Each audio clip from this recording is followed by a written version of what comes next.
हरिओम. अध्याय दुसरा, ओवी क्रमांक 315 ते 320. तानि सर्वाणि संयम्य युक्त आसीत मत्परः वशे हि यस्येन्द्रियाणि तस्य प्रज्ञा प्रतिष्ठिता. त्या सर्वांचं म्हणजे इंद्रियांचं संयमन करून योगयुक्त होऊन माझ्यावरच चित्त ठेवलेलं असावं. ज्याची इंद्रिय स्वाधीन आहेत त्याची बुद्धी स्थिर झाली असं समजावं.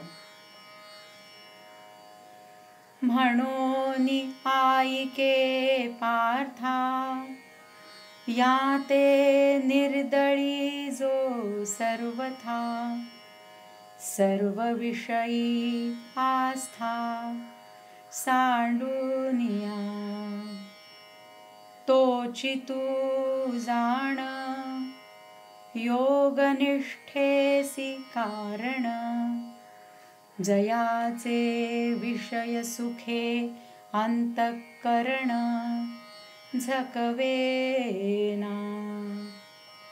जो आत्मबोधयुक्तू होऊनी असे सततू जो माते हृदया आतू विसंबेना.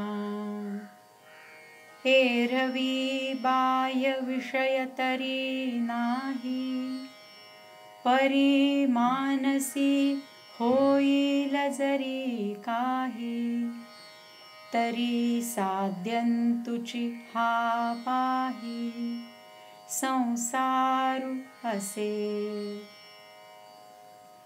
जैसा का विषाचा लेशू घेतलिया होय बहुवसू मग निभ्रांत करी नाशू जीवितासी.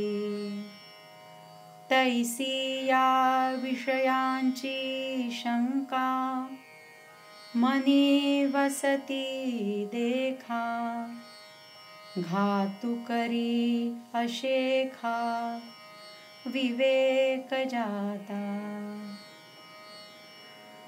म्हणून अर्जुना ऐक, सर्व विषयांवरील आसक्ती सोडून यांचं म्हणजे इंद्रियांचं जो सर्वस्वी दमन करतो,